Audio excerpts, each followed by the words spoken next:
Hello everyone, আসসালামু আলাইকুম। কেমন আছো তোমরা? আশা করতেছি সবে ভালো আছো এবং সুস্থ আছো। আমি সকালে উঠে চা বানাইতে আছি, ওই সময় আমার গ্যাসটা পুরাই গেল গা। যে রোদ উঠছে, এত রোদের মধ্যে গ্যাসের নিকাল তো জানি যাব না, তাই ভাবলাম একদম রাইতে আনবনি গ্যাস। এখন দুপুরের খাওয়াটা শাশুড়ি মায়ের রুমে যে খাইগে, ওই জন্য শাশুড়ি মায়ের রুমে আইসি। আসার পরে দেখি হসুরে বহুত করে মাছ কিনে পাঠাই দিছে, ইচা মাছ আর বাইম মাছ। তো ছোটো মাছ কুটতে বহুত টাইম লাগবো, তাই শাশুড়ি মাইরে কইলাম আমি মাছ কুটি, আপনি অন্য কাম করতে থাকুন।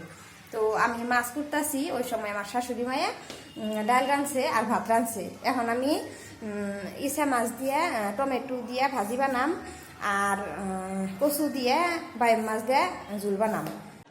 এই যে শাশুড়ি মায়ে মুসুর ডাল বানাইছে আর ভাত বানাইছে। আমি এখন কিচেনে আবার চলে এলাম। তো আমার শাশুড়ি মায়ে অল্প আগে কইয়া থইয়া গেল যে তাড়াতাড়ি রান্ধ, মানে একজন মানুষ আইতেছে বরপেটা থেকে।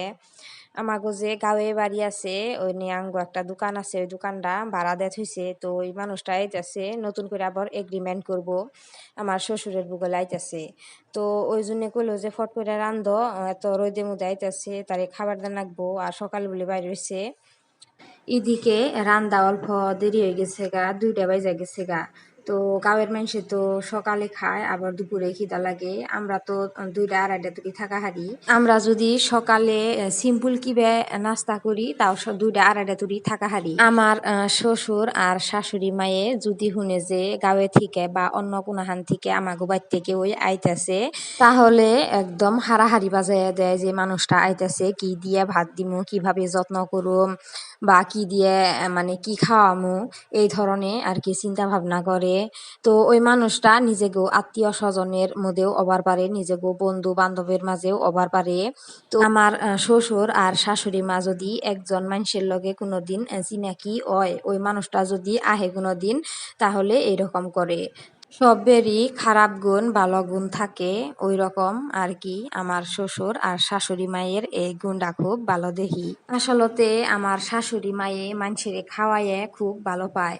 তো যাই হোক, আমি এক কড়াইতে বায়ু মাছ কষাইতেছি। এখন মাছ কয়টা উঠাইয়া রাখমু, আর অল্প জুল যে থাকবো কড়াইয়ের মধ্যে, ওই জুলের মধ্যে কচু দিয়া দিম, কচু দিয়া ওই জুল দিয়া কষামু।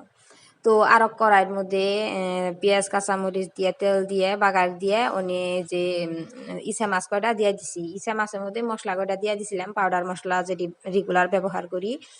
ইচা মাছও অল্প বাইজে উনি টমেটো দিয়ে দিলাম। টমেটো দিয়ে এখন গ্যাসের আঁচটা একদম কমিয়ে দিয়ে অল্প ডাইকে ডাইকে বাজুম, অল্প পরে পরে নাইরা থাকুম। আর এদিকে কচু দিয়া দিলাম। কচু আগে থেকে ভাপ দিয়ে ভালো করে ধুয়ে থুইছিলাম।